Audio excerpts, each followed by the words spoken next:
Hello class 10। इससे पहले की क्लास में हमने पढ़ा था नागार्जुन की कविता यह दंतुरित मुस्कान। तो नागार्जुन की हमें और एक कविता पढ़नी है जिसका नाम है फसल।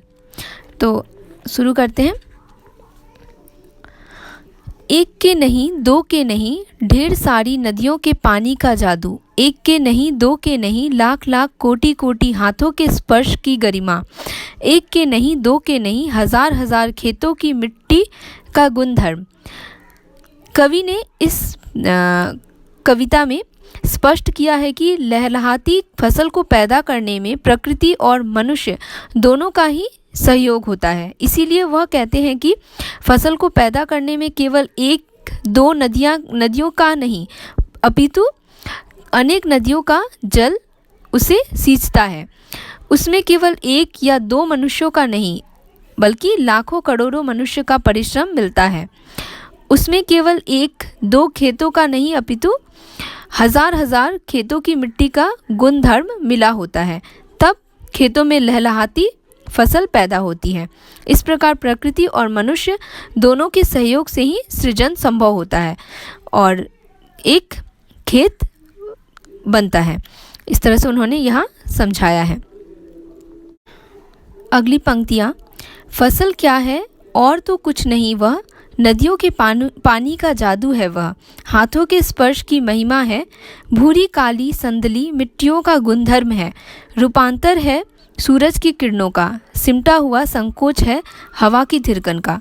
तो यहाँ पे वे अब कह रहे हैं फसल क्या है, और कवि कहते हैं, स्पष्ट करते हैं कि फसल को पैदा करने में प्रकृति और मनुष्य दोनों का ही सहयोग है, इसी से सृजन संभव होता है।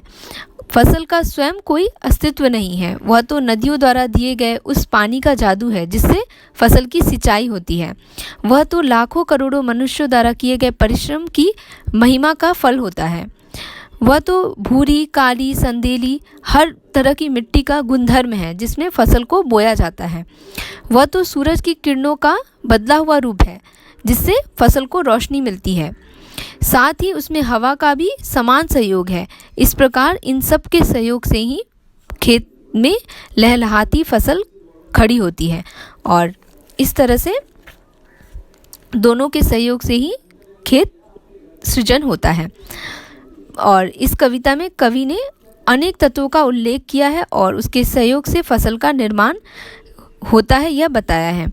कविता में फसल के निर्माण में किसान की भूमिका व उसके परिश्रम को उन्होंने दर्शाया है, साथ ही साथ मिट्टी, जल, सूर्य और हवा आदि सभी के सहयोग को बताया है और अंत में प्रकृति एवं मनुष्य के परस्पर सहयोग का ही परिणाम सृजन फसल के रूप में यहाँ पे उन्होंने दिखाया है। तो यह है इस कविता का भावार्थ। इसे आपको अपनी कॉपी में लिखना है। धन्यवाद।